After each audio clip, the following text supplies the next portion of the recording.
स्वागत है दोस्तों आपका the eagle defence and competitive classes में। आज हम लेकर आए हैं अंग्रेजी के 30 प्रश्नों की मॉक टेस्ट, जिसमें महत्वपूर्ण प्रश्न हैं जो कि 2013 यूपीटीईटी में आए हुए प्रश्न हैं। तो उनकी श्रृंखला लेकर आया हूं और मैं आशा करता हूं कि आप लोग जितने भी लोग हैं इस वीडियो को देख रहे हैं, आप लोग अपना आकलन कर सकेंगे।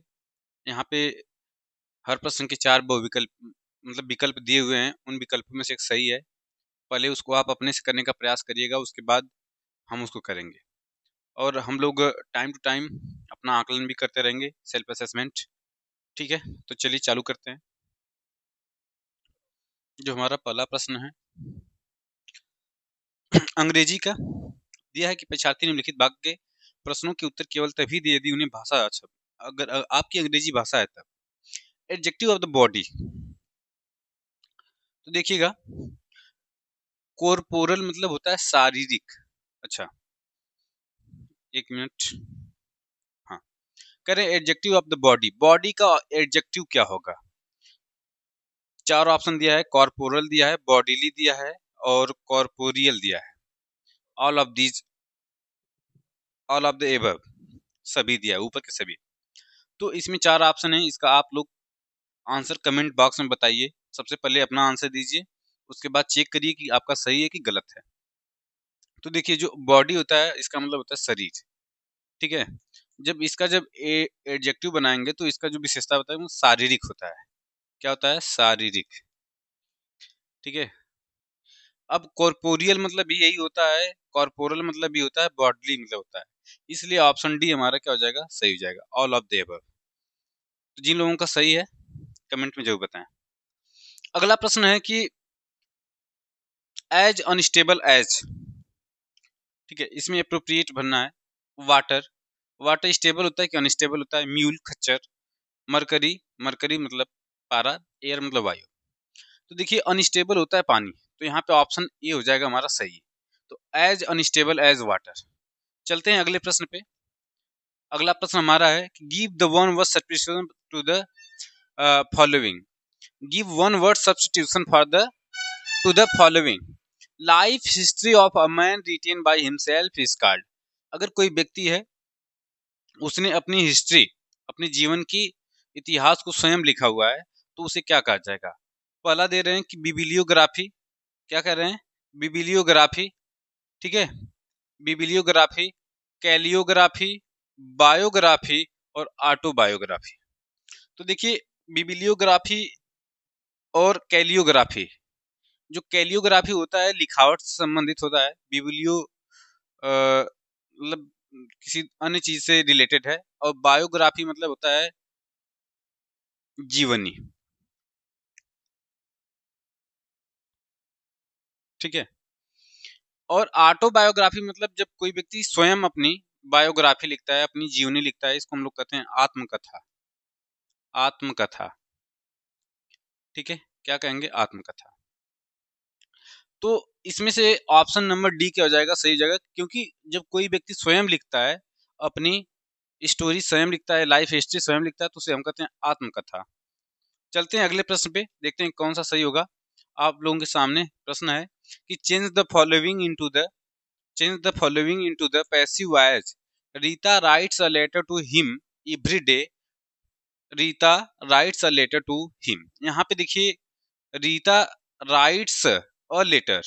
अब राइट्स मतलब यहाँ पे प्रेजेंट इंडेफिनिट है, प्रेजेंट इंडेफिनिट है। तो इसका जब भी पैसिव बनाएंगे, तो जब भी प्रेजेंट इंडेफिनिट आता है तो ईच के साथ, ईच के बाद बीइंग लगता है। तो हमारे पास 4 ऑप्शन है, इसमें से देखेंगे कौन सा सही है। तो यहाँ पे देखिए रीता क्या है? सब्जेक्ट है, और अ लेटर क्या है? ऑब्जेक्ट है।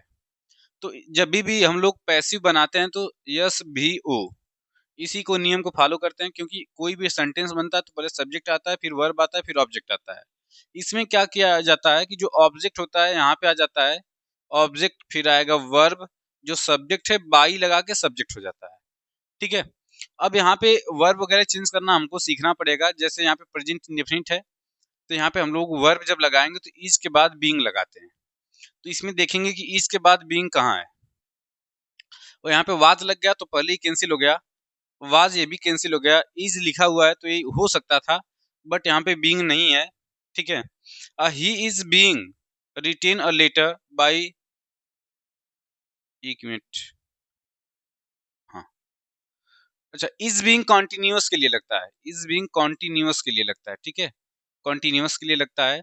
और अगर प्रेजेंट है तो उसके लिए केवल और केवल इज लगता है, प्रेजेंट इंडेफिनिट के लिए इज प्रयोग होगा, प्रेजेंट कॉन्टिन्यूअस के लिए इज बीइंग होता है, इज बीइंग होता है, एक मिनट माइंड निकल गया था, ठीक है। तो अ लेटर इज रिटेन, यहाँ पे देखिए क्या था, लेटर क्या था, ऑब्जेक्ट था, और यहाँ पे सब्जेक्ट है रीता। तो a letter is written to him by Rita everyday. तो हमारा जो ऑप्शन नंबर क्या हो जाएगा, सी सही हो जाएगा। चलते हैं अगले प्रश्न पे। अगला प्रश्न हमारा क्या है कि choose the correct figure of speech in the following sentence, fair is foul and foul is fair, hyperbole, oxymoron, metaphor, simile, ठीक है। तो यहाँ पे दिया है कि fair is foul and foul is fair, इसमें से कौन सा आंसर सही है, कमेंट में बताएं। तो यहाँ पे हम लोग देखेंगे कि जो फेयर है, ठीक है, जो फेयर है, फेयर और फाउल है, ये दोनों शब्द फेयर और फाउल दोनों एक दूसरे के क्या हैं, फेयर मतलब सही होता है, फाउल मतलब गलत तरीका होता है, अपोजिट है। तो जहां पे अपोजिट आता है वहां पे ऑक्सीमोरोन होता है, क्या होता है, ऑक्सीमोरोन। तो यहाँ पे हमारा हो जाएगा ऑप्शन नंबर बी सही हो जाएगा, ठीक है। चलते हैं अगले प्रश्न पे। अगला प्रश्न हमारा है कि विच of the following was a nature poet, इनमें से कौन से प्रकृति के कवि थे। तो देखिए दिया ऑप्शन ए एजर Allan Poe, William Wordsworth, Wole Soyinka, Walt Whitman. देखिए इसमें जो ऑप्शन नंबर बी है, जिनको हम लोग विलियम वर्ड्सवर्थ कहते हैं, इनका जन्म 7 अप्रैल को, 7 अप्रैल को, ठीक है, 1770 में इंग्लैंड में हुआ था। विलियम वर्ड्सवर्थ को कहा जाता है नेचर ऑफ पोएट, क्या कहा जाता है, नेचर ऑफ पोएट। तो हमारे जो सही ऑप्शन हो जाएगा, ऑप्शन नंबर क्या हो जाएगा, बी सही हो जाएगा। चलते हैं अगले प्रश्न पे। अगला प्रश्न हमारा है कि name the famous poet who wrote the following lines, where is the mind is without fear and the head is held high. तो यहाँ पे 4 ऑप्शन दिए हुए हैं, सरोजनी नायडू, तोरू दत्त, रविंद्रनाथ टैगोर, जॉन मिल्टन, ठीक है। यहाँ पे कह रहे हैं कि जो एक लाइन है कि where is the mind is without fear, जहाँ पे मस्तिष्क बिना डर के होता है, वहां पर the head is held high, हमेशा सर ऊंचा रहता है। तो इसमें कौन सा आंसर सही हो जाएगा, 4 ऑप्शन थे, तो इन चारों ऑप्शन में देखिए हमारा पहला ऑप्शन क्या है, पहला ऑप्शन है कि सरोजनी नायडू, दूसरा तोरू दत्त, तीसरा रविंद्रनाथ टैगोर और चौथा जॉन मिल्टन। तो जो सही आंसर होगा, ठीक है, जो सही आंसर होगा वो होगा हमारा रविंद्रनाथ टैगोर। क्या होगा, रविंद्रनाथ टैगोर। रविंद्रनाथ टैगोर क्या होंगे, सही आंसर होंगे, क्योंकि रविंद्रनाथ टैगोर की लाइन है कि way is the mind is without fear and the head is held high, ठीक है। वहां पे हमेशा सर ऊंचा रहता है, जहाँ पे मस्तिष्क में भय न हो तो वहां पे सर क्या होता है, ऊंचा होता है।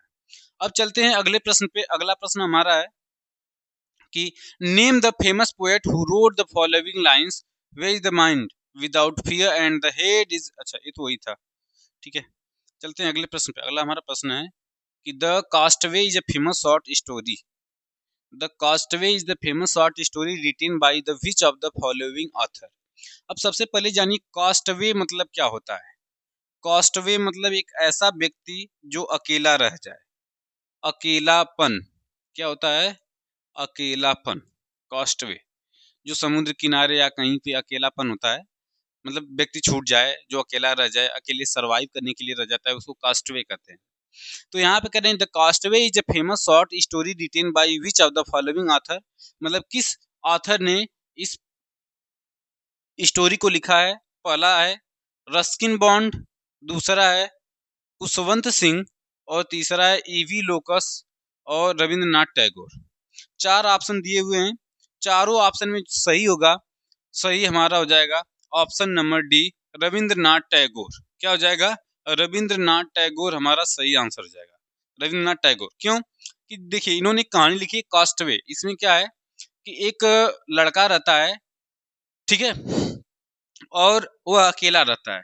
वह एक परिवार के संपर्क में आता है, वहाँ पे किरण नाम की महिला रहती हैं, उनके संपर्क में आता है और वे उनको मतलब वे महिला उसको अपने बच्चे के समान मानने लगती हैं। मगर कुछ टाइम के बाद उसके साथ ऐसा बिहेव उस परिवार के लोगों के द्वारा होना चालू हो जाता है, जैसे लगता है कि अब वो गैर है। तो वहाँ पे उसको एक मतलब महसूस होता है कि वो अकेलापन महसूस कर रहा है। अब वो जब व्यक्ति अकेलापन होता है तो टूट जाता है। तो इस मतलब इस कहानी में इसी चीज़ों के बारे में बताया हुआ है। तो उसी को कहा है कास्टवे। ठीक है, चलते हैं अगले पे। अगला प्रश्न है हमारा, choose the synonyms of the following word derogatory. Derogatory का सिनोनिम्स क्या होगा? ठीक है, डेरोगेटरी मतलब होता है अपमान। क्या होता है? अपमान। अब इसमें हमको इसके सिनोनिम्स वर्ड चूज करने हैं। तो रिजोल्यूशन मतलब होता है संकल्प। क्या होगा? संकल्प। ठीक है, ह्यूमिलिएटिंग, सोलेस मतलब होता है कमी। फॉरलॉर्न और ह्यूमिलिएटिंग दो बचे हैं।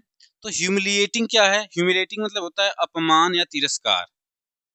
तो हमारा जो अपमान वाला सिनोनिम्स मिल गया, तो डेरोगेटरी का सिनोनिम्स हो जाएगा ऑप्शन नंबर सी, ह्यूमिलिएटिंग। चलते हैं अगले प्रश्न पे। अगला प्रश्न क्या है कि पूस की रात, Poos ki Raat is written by which famous author? Munshi Premchandra, Sarojini Naidu, Jaishankar Prasad, R K Laxman. तो देखिए, जो पूस की रात है is written by the famous, चार ऑप्शन में से कौन सा सही, कमेंट में आप बताइए। सबको पता होना चाहिए, यह मुंशी प्रेमचंद्र के द्वारा लिखी हुई एक कहानी है। पूस की रात मुंशी प्रेमचंद्र द्वारा लिखी एक कहानी है। इसमें एक हल्कू नाम का एक किसान रहता है और उसकी औरत होती है छबिया।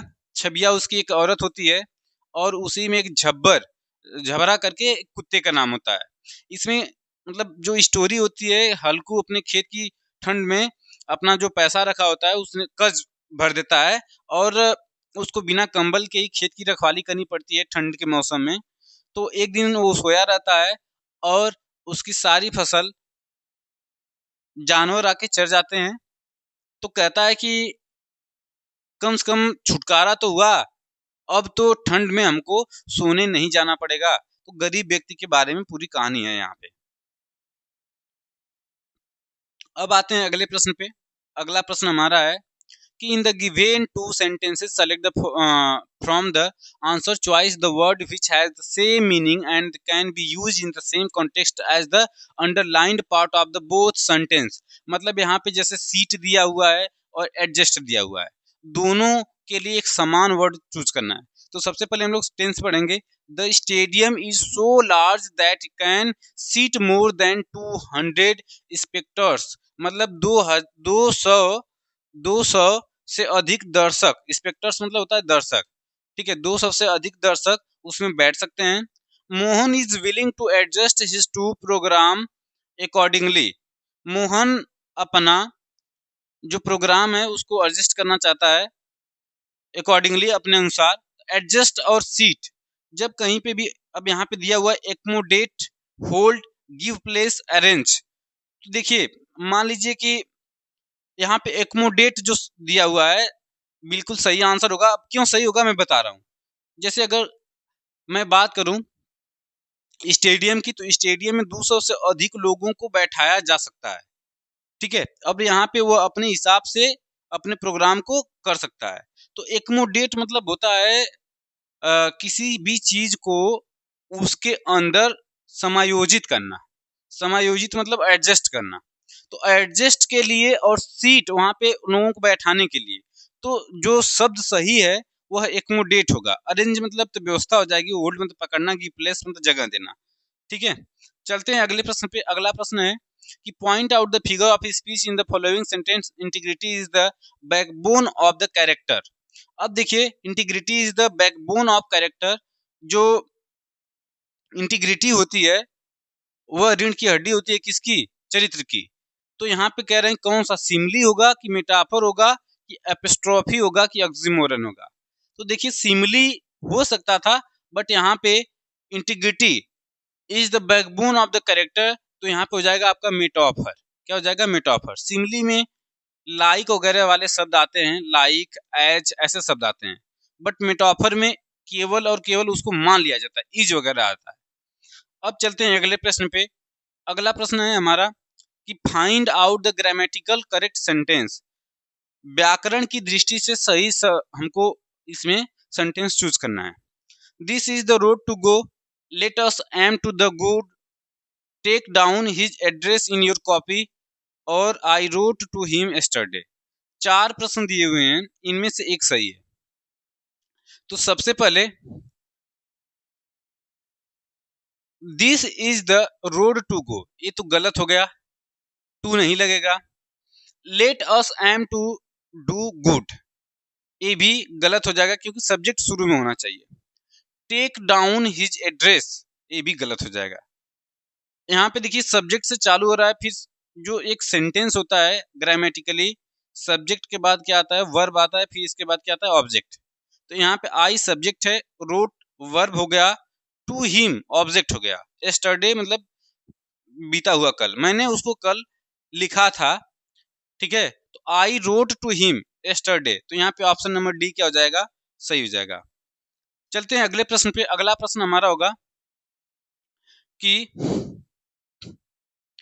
The poem on his blindness is composed by which of the following poets. इनमें से ऑन हिज ब्लाइंडनेस एक कविता है, किसके द्वारा लिखी गई है? पीवी शैली के द्वारा, जॉन किट्स के द्वारा, जॉन मिल्टन के द्वारा, रॉबर्ट फ्रोस्ट के द्वारा। तो जो इसमें रॉबर्ट फ्रोस्ट हैं, ठीक है, Robert frost, option number D ये हो जाएगा सही, क्योंकि Robert frost on his blindness उन्होंने लिखा हुआ है, और ये एक रॉबर्ट फ्रोस्ट जो थे रोमांटिक कवि थे।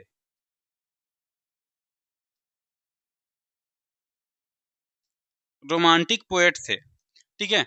इन्होंने लिखा है ऑन हिज ब्लाइंडनेस। अब आते हैं अगला प्रश्न की peak out of the incorrect spelled word. 4 दिए हुए हैं, एक है इलूसिडेट, इलूसिडेट, एग्जिग्रेट, एग्जाइल, एग्जोनरेट, इसमें से कौन सा सही होगा? 4 ऑप्शन दिया हुआ है, आप लोग कमेंट में बताएं।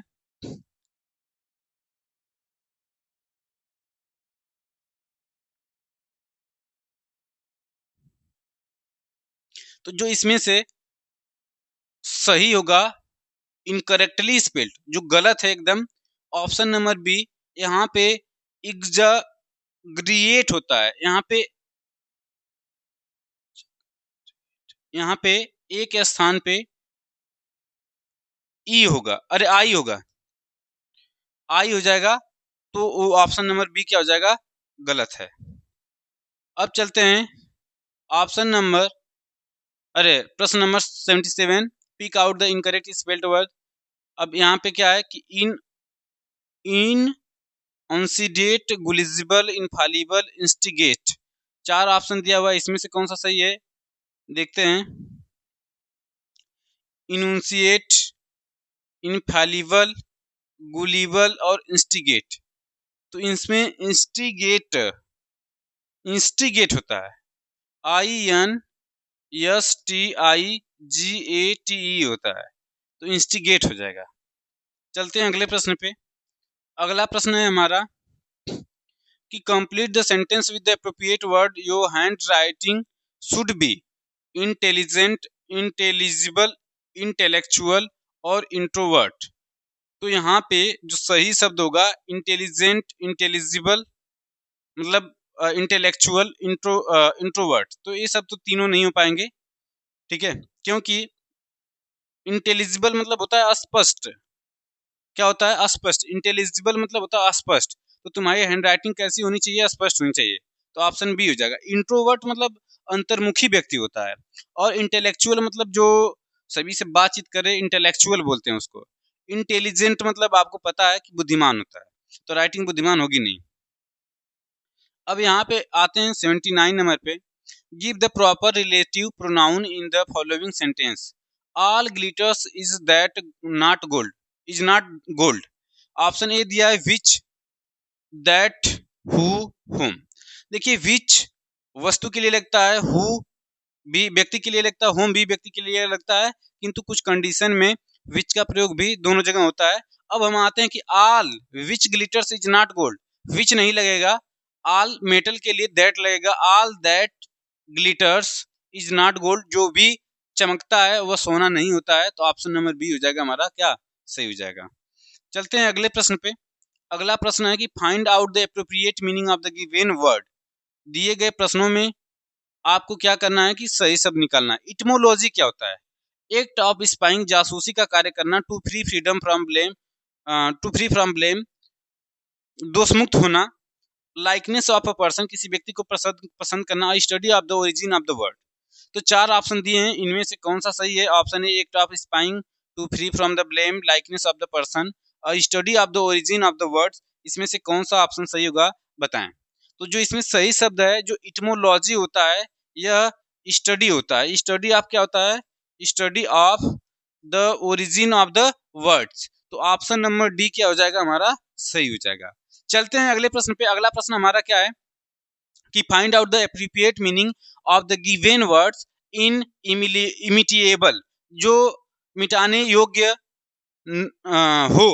तो incapable of being reached, incapable of being believed, incapable of being imitated, list of goods. इनमें से एक ऑप्शन सही है, कौन सा ऑप्शन सही है देखते हैं। Incapable of being reached, incapable of being believed, incapable of being imitated, incapable of being list of goods. तो इनमें जो सही ऑप्शन हो जाएगा इनकैपेबल ऑफ बीइंग इमिटेड, जो मिटाने योग्य होता है। ठीक है, चलते हैं अगले प्रश्न पे। अगला प्रश्न हमारा क्या है कि अगला प्रश्न है कि choose the word of the following expression, a lover of the Mankind, जो सभी व्यक्तियों को प्रेम करता है उसे परोपकारी व्यक्ति कहते हैं। तो थीस्ट क्या हो जाएगा? ऑप्शन दिया है थीस्ट, विट्रन, फिलेंथ्रोपिस्ट, ओमनीपोटेंट। ओमनीपोटेंट मतलब होता है भगवान, जो सर्व जगह पे उपस्थित होता है। थीस्ट मतलब होता है आस्तिक। अब आते हैं फिलेंथ्रोपिस्ट मतलब क्या होता है? फिलेंथ्रोपिस्ट मतलब होता है मानव परोपकारी, जो सभी लोगों को, अ लवर ऑफ मैनकाइंड होता है, उसको हम फिलेंथ्रोपिस्ट कहते हैं। चलते हैं अगले प्रश्न पे। अगला प्रश्न हमारा क्या है कि find out the incorrect sentence, the apples are grown in many different country. ध्यान सुनेगा, द एप्पल्स आर द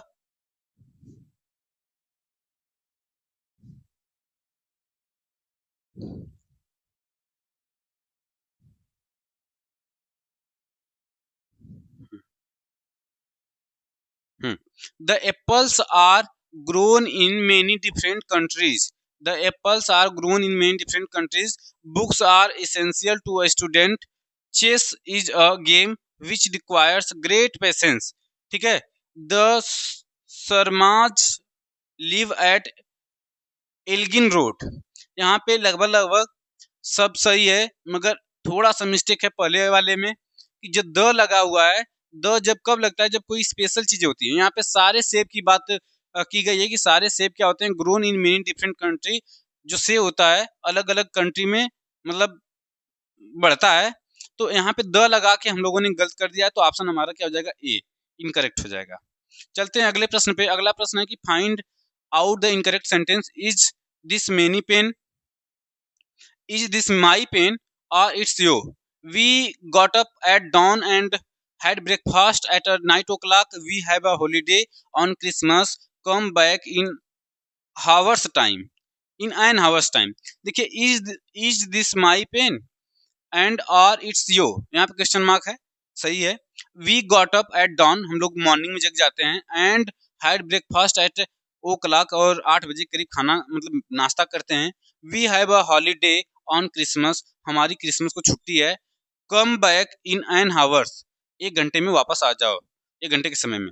तो यहाँ पे देखिए जो हॉलीडे होता है, हॉलीडे से, हॉलीडे जो शब्द है, हॉलीडे के पहले कभी भी ए शब्द नहीं लगता, तो यहाँ पे ए लगा हुआ है, तो ये वाला ऑप्शन क्या हो जाएगा? गलत हो जाएगा। चलते हैं अगले प्रश्न पे। ठीक है, अगला प्रश्न क्या है कि use the correct verb, use the correct verb from the verb in the following sentence. He in Allahabad for 5 year. देखिए जब फॉर लग गया है, फॉर, तो यहाँ पे टेंस क्या कौन सा हो जाता है? Perfect tense, perfect continuous tense. तो यहाँ पे परफेक्ट कौन सा है? ही। अब देखेंगे कि प्रेजेंट है कि पास्ट है, वर्ब देख के पता चलता है। तो परफेक्ट में हमेशा हैज बीन, हैव बीन लगता है, हैज हैव बीन, हैव और हैज बीन लगता है और टाइम दिया रहता है।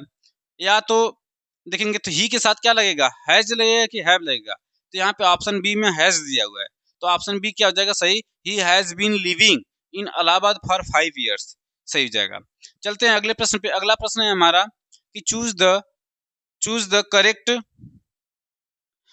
The correct meaning of the following phrase beck and call. Beck and call का मतलब क्या होता है? पहला दिया हुआ है come to nothing under absolute control under the condition to the rebuke, मना कर देना। तो जब कोई चीज पूर्ण रूप से कंट्रोल में होती है तो उसको बेक एंड कॉल कहते हैं। तो under the absolute control option B क्या हो जाएगा, सही हो जाएगा। चलते हैं अगले प्रश्न पे। अगला प्रश्न है कि choose the correct antonyms of the following word expedite. Expedite का एक्सपेडाइट का जो विलोम है हमको क्या करना है, चूज करना है। डिले, हॉस्टाइल मतलब होता है शत्रुता, रिलुक्टेंट मतलब होता है अनिच्छिक, रिजिड मतलब होता है कठोर, डिले मतलब होता है लेट करना। तो एक्सपेडाइट मतलब होता है जब हम किसी से झगड़ा करते हैं, शत्रुता होती है, तो उसको बोलते हैं एक्सपेडाइट, ठीक है, विवाद। तो वहां पर हॉस्टिल हो जाएगा, क्या हो जाएगा, हॉस्टिल। ऑप्शन ए बिल्कुल सही हो जाएगा हमारा। चलते हैं अगले प्रश्न पे। अगला प्रश्न हमारा क्या है, हमारा अगला प्रश्न है कि fill in the blanks with the correct preposition. The जज acquitted him the murder charge. Acquitted him मतलब जज ने उसे दोष मुक्त कर दिया। एक्विटेड मतलब होता है दोष मुक्त करना, क्या होता है, दोष मुक्त करना। तो हिम, यहाँ पे एक प्रीपोजिशन लगाना, तो यहाँ पे बी प्रीपोजिशन लगेगा, ऑफ लगता है, acquitted him of the murder charge. अब चलते हैं अगला जो प्रश्न है, fill in the blanks with the past perfect continuous tense. Past perfect continuous मतलब क्या हो गया आपका, हैड लगेगा, बीन लगेगा। तो the doctor was very tired as he had been working, option D सीधे सीधे दिख रहा था, तो ये हमारा सही जाएगा। चलते हैं अगले प्रश्न पे। अगला प्रश्न हमारा क्या है बाबू, कि find the correct word that asks the grammatical category of the given word adjective of accent. चार ऑप्शन दिए हुए हैं कि एसेंट का एडजेक्टिव क्या होता है। एसेंचुएट होता है, एसेंचुअल होता है, एसेंचुएशन होता है, एसेंचुएटेड होता है। तो एसेंचुएट मतलब होता है वर्ब है, ठीक है। इसका जो एसेंचुएटेड है ए बी वर्ब की सेकेंड फॉर्म है। एसेंचुएशन और एसेंचुअल, एसेंचुअल क्या है कि यह एडजेक्टिव होता है, एसेंचुअल क्या है, एडजेक्टिव है। जब एल वगैरह जुड़ता है तो वह हमारा एडजेक्टिव हो जाता है। तो यहाँ पे ऑप्शन बी क्या हो जाएगा, एडजेक्टिव हो जाएगा, जो कि सही है, ठीक है।